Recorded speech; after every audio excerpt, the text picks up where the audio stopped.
충녕대군을 세자로 책봉한 지 2달이 지나고 태종은 세자에게 왕위를 물려주기로 결심합니다. 내가 왕위에 있은 지 18해가 되었다. 근래 들어 여러 재앙이 일어나기도 하고 묵은 병이 더욱 심해져서 세자에게 선의하려고 한다. 모든 신료들은 이런 태종의 갑작스러운 결정에 당황했는데요. 나는 임금의 상이 아니다. 외관과 행실도 모두 임금에 적합하지 않다. 누구보다도 왕이 되고 싶어 했던 태종의 입에서 나온 의외의 말이었습니다. 무인난은 죽지 않고 살려고 한 일이다. 태주께서 무인난 이후 아버지께서 나를 내치시고 만나주시지 않을 때는 왕위를 버리고 아버지를 보필하고 싶었다. 왕자의 난 이후 아버지에게 인정받지 못한 것이 마음에 한이 되었던 것입니다. 적장자로 자연스럽게 물려받은 것이 아니라 왕위를 쟁탈하였기에 항상 마음 한켠이 불편했던 것이죠. 18해 동안 호랑이를 탔으니 이미 족하다. 이제 왕위에서 내려가야겠다고 마음먹은 건데요. 얘야, 이제 대보를 주겠으니 이를 받아라. 대보를 세자 충령에게 건넸습니다. 하지만 충령은 이를 쉽게 받을 수가 없었겠죠. 양령이 세자였을 때 양위소동을 옆에서 보았고 외삼촌들의 숙청이 모두 전이 때 발생했기 때문입니다. 충령은 수차례 거절하고 대보를 태종에게 되가져가 보기도 했지만 태종은 거절하며 세자에게 다시 들려보냈습니다. 그런데 이번 양해는 태종의 진심이었습니다. 다만 태종의 속내를 알 수 없어서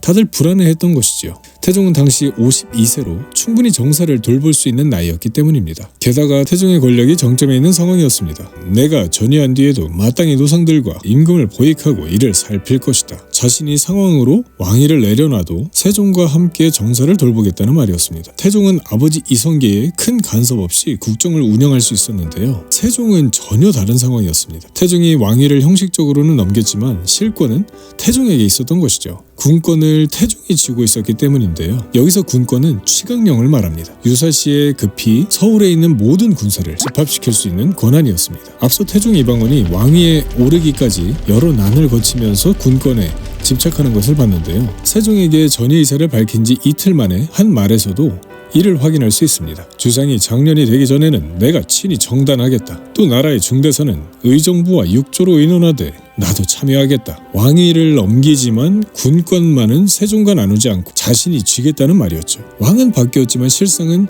여전히 태종의 시대였던 것입니다. 당시 상황을 잘 보여주는 사건이 있는데 바로 강상인 사건입니다. 세종 즉위 당시 병조 참판은 강상인이었습니다.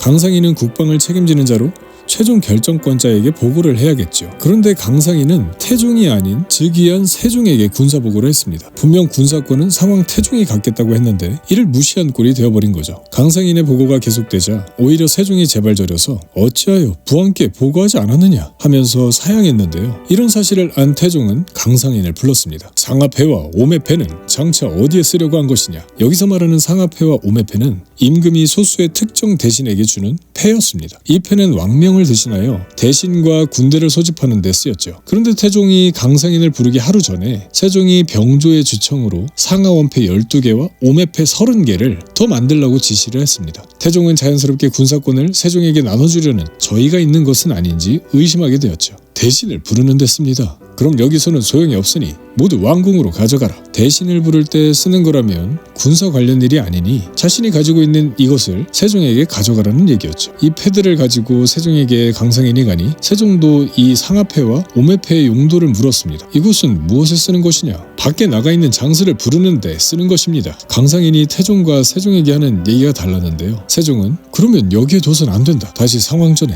바치도록 하라 라고 하며 다시 강상인을 보냈죠. 태종은 다시 돌아온 강상인과 패들을 보고 강상인이 군권을 세종에게 나누려는 의도였다고 판단했습니다. 내게는 대신을 부르는 용도를 하지 않았느냐. 근데 분명 군권은 내게 있다 하지 않았는가? 화가 난 태종은 강상인과 병조좌랑 채지지를 의금부 옥에 가뒀습니다. 내가 주상에게도 말했듯 내가 군국의 중요한 일은 친히 청단하겠다고 말했다. 그런데 병조가 순찰에 관한 일만 아뢰고 그 밖의 일은 모두 아뢰지 않았다. 이런 논의를 먼저 낸 자가 누군지 밝혀내라. 이 일로 태종은 군사와 국방을 주관하는 병조의 책임이 있다며 판서, 참판 등 모든 책임자들을 의금부에 가둬버렸습니다. 이들을 국문하는 과정에서 병조 참판 강상인은 사리를 잘 살피지 못한 탓이지 정말 그런 의도는 없었습니다 하며 계속해서 억울함을 호소했는데요. 호위병사에 대한 보고를 세종에게 먼저 한 것도 딴맘이 있어서가 아니라 태조와 정동 때도 즉위 중인 임금에게 보고해왔기 때문에 관례를 따른 거라는 입장이었죠. 하지만 이 일로 강상희는 함경도 단천의 관청 소속 노비로 전락하고 모든 공신노권을 삭탈당했습니다. 병조 참판 강상희를 비롯한 병조 인사들이 국문을 당하고 유배를 당했죠. 이렇게 병조가 태종에게 제대로 매를 받고 물갈이를 당한 건데요. 이후 병조는 모든 군사와 관련된 일을 태종에게 철저하게 보고하게 됩니다. 앞으로는 모든 군무를 상왕께 아뢰어